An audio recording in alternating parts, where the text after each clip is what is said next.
Okay, hi everybody. My name is Brielle Ruin. As you can see, I'm going to be talking about the issues women in farming face across the globe and world. Even though women produce nearly half of the world's food and supply, they consistently experience fewer rights, fewer resources, and fewer opportunities in agriculture. These inequalities affect everything from economic stability to national food security.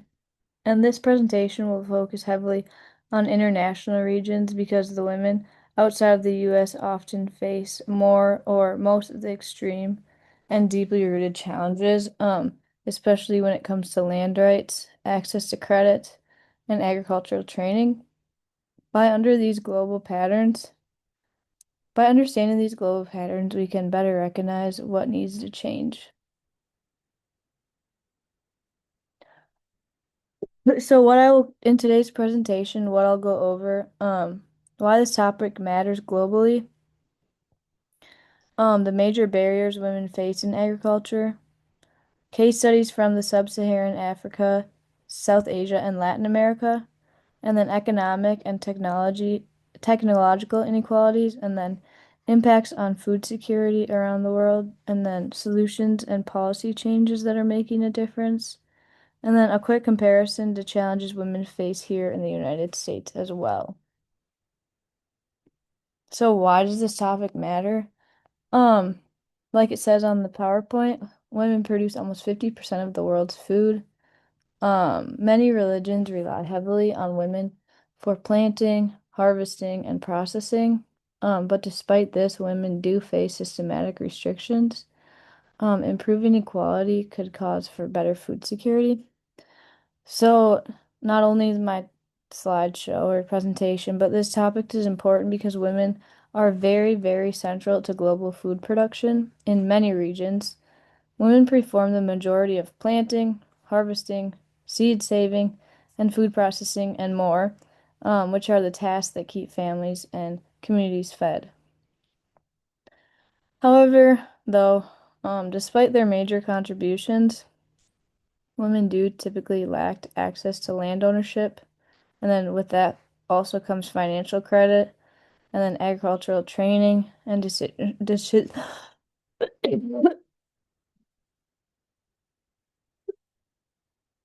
sorry, got a bad cough. And decision-making power within households or communities. When these barriers are reduced though, communities see higher yields and then more stable incomes, not only stronger food security. So improving women's rights in agriculture benefits entire countries and not just the individual women themselves. And then major barriers that women face globally. So some major limitations include unequal and insecure land ownership, limited access to financing and agricultural loans, fewer opportunities for farming or for formal training or extension services, and then heavy unpaid household labor demands, and also world spread culture and gender-based discrimination. These barriers do look different in each region, but the trend is the same that women provide essential labor to agriculture, yet the agricultural system fails to support them in return. So some important things about this slide can be the heavier unpaid labor burden that I highlighted. So this can be that women are not getting paid to do the labor that they're doing, which is not fair to them because they're doing the same amount of work that the men are doing, just in different forms, maybe. And then the limit to land ownership inequality. This is a big struggle because, like it talks about, that women help feed major communities and their family. Land ownership inequality is super important to these people because how are they going to provide for their communities and their family if they don't have any land ownership equality to do that and to be able to farm? Um, I think that's all I have for that one. So on this slide, I'll talk about land ownership inequality. One of the biggest and most damaging issues is land ownership inequality, like I talked about in the last slide. Um, Women make up about 43% of agricultural workers globally, but they own less than 15% of land. And then this limits income, ability to get loans, and independence.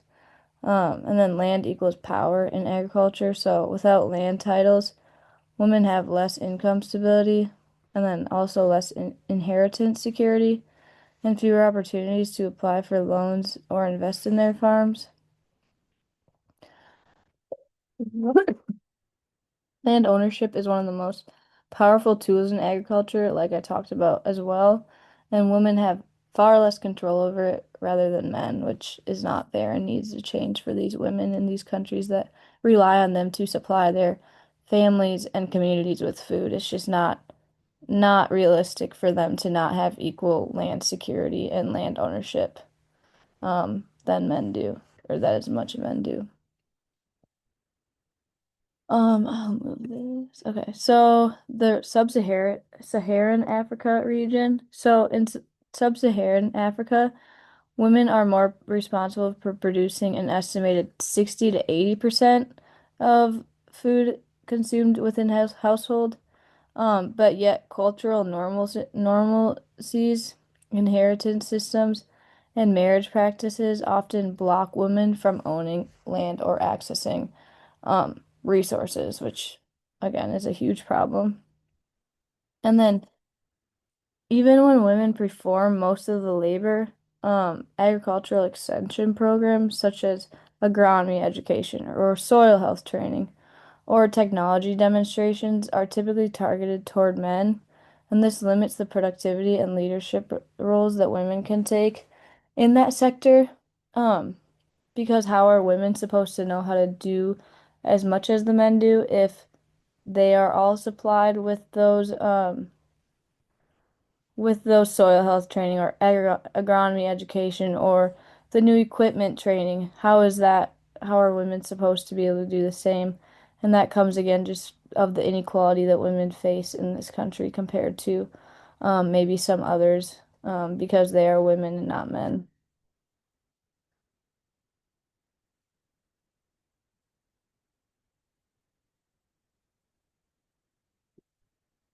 Okay, so the South Asia region, so India, Pakistan, and Nepal. Um, in South Asia, especially in India, land rights are heavily skewed. Only about 13% of farmland is actually and legally owned by women. Most of this land is passed from fathers to sons and not daughters. So daughters are rarely included in inheritance of that land. So women also face major obstacles when trying to access credit or government programs, even when they are the only ones managing farms day to day, or they are still not recognized legally as farmers, quote unquote, which prevents them from receiving subsidies, training, or insurance. And this creates a cycle where women do the work but lack the power and economic returns. So, the training again, like to talk about, and then insurance is super important in these countries, but isn't as relied on. Um, which for me, like on our farm, we insure a lot of things and mostly everything. Um, but if they're not getting insured, like I don't know, it's just super important to be insuring all of this stuff. And then most land is passed from fathers to sons, which I mean that is a stereotypical to be doing, but it is more it is more normal in America to be passing it down to your daughter if you don't have a son, or if your daughter is taking over that farm rather than your son. But it's just the cultural norm for it to not be passed down to your son or your daughter because, right, like if you have a son, like the son is supposed to be the farmer, not the girl, right? So yeah, that's just the cultural norm over there, which needs to change and needs to be not such a stereotype, especially in 2025, one of my best friends, she took over their family farm and she farms every day and she loves it, but she's looked at as like, oh wow, like she doesn't have a real job, which I don't think is fair. She was actually named like the um Young Farmer of the Year award in our co county, which is super cool for a girl to be doing in 2025, obviously. Um yeah, just got a little sidetracked, sorry. Um so Latin America, um in Latin America, gender equality laws technically do exist, but enforcement and cultural attitudes vary widely. So women do receive land through government programs, but these plots or fields are often less smaller or less fertilized or farther from markets, so they're not going to do as well as all the other ones would do. And then this means that women farmers are legally included, but they're actually at an economic disadvantage. So, like I said, women receive smaller and less fertile fields, and then their access to irrigation and machinery is limited. But additionally, women often do have limited access to cooperatives and distribution networks and leadership roles, which reduces their ability to scale production or participate in those high decision making, important um, things that go on at a farm that the man is usually going to make the decisions of. So the economic barriers, and the access to credit, um, across nearly every region of the world, women farmers receive only a small fraction of agricultural loans, and then without any credit, they also can't buy improved seeds or irrigation system or fertilization or livestock or machinery, all of which are essential for increasing yields. So without credit, they can't upgrade, like I said. And then microloans have helped, but the gaps still remain. So credit to access is one of the biggest dividing lines in between substance level farming and commercial success. When women can't access that financial resource, their productivity remains low, even when they are still working just as hard as men to be making that money. They still um remain low with financial resources. And then technology and training gaps. So women are also left out of agricultural technology training programs. This includes everything from tractor operation and soil sensors to digital farming apps and conservation practices. When women lack access to technology, farms operate less efficiently, and then yields are also then lower, and then communities fall behind in innovation and new things that could be going on. But closing the technology gap is a major step toward increasing global food production. So, like I said, women just have less access to most of the main essential things that you need to farm, which is not fair, needs to change for women in those communities to be successful and to provide to their families and the community. Like, as a common trend, you see women do all of the providing for, so it is very important in those communities. And then the labor burden or labor inequality. So women face what's called, like I say, like it's listed, a double barrier or a double burden or a double shift. So this means they're working full days on the farm and then they're also working household and handling household duties like cooking, childcare, cleaning and gathering or getting water or fuel. Um, this unpaid labor greatly reduces the time and energy women can invest in their own economic advancement, but ultimately the double burden keeps many women trapped in a cycle of low income informal agricultural work. Um, then it limits income and career development as well. So this slide I have um food security impact. So one of the most powerful statistics from the United Nations FAO that I have found for this slide shows that if women had equal access to land, credit, and technology, global crop yields could rise 20 to 30%. And that kind of increase would significantly reduce hunger, especially in developing regions like this. And then supporting women farmers isn't just a gender equality issue, it's one of the most effective solutions for improving global security. So, solutions, possible solutions could include that I listed land reform and stronger land inheritance rights for women, and then microloans and financial programs targeted toward rural women. And then agricultural training designed specifically for women farmers would be super, super beneficial, as it seems that a lot of these trainings are not given access to women. And then in the United States, about 36% of farmers are women, and the number is growing each year. But however, it is changing. Um,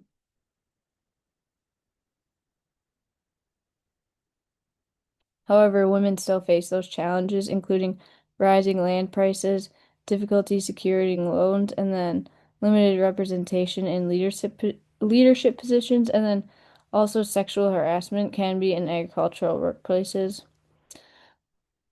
Um, so here's this chart is a chart that highlights the global land ownership gap, with men owning around 85% of land and women owning around 15, roughly.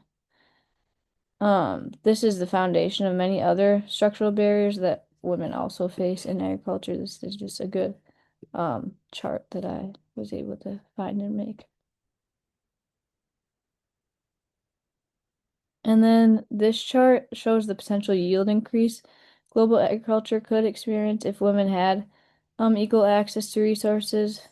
Um, a 20 to 30% improvement would be the largest productivity boost in modern agricultural history ever. So, in conclusion, women are essential to global agriculture, but they continue to face systematic barriers to land, credit, technology, and leadership. And these inequalities limit not only their support or success, but they also limit the global food security. So when women are empowered with equal access to resources, entire communities thrive, like I stated. And then increasing support for women in agriculture is one of the most effective ways to reduce poverty, increase productivity, and feed a growing world population. So here are the sources that I use, and I was made sure to use credible resources and sources that I found, and then peer-reviewed sources as well. Um, so yeah, that was my presentation, and thank you for learning more about this super important topic.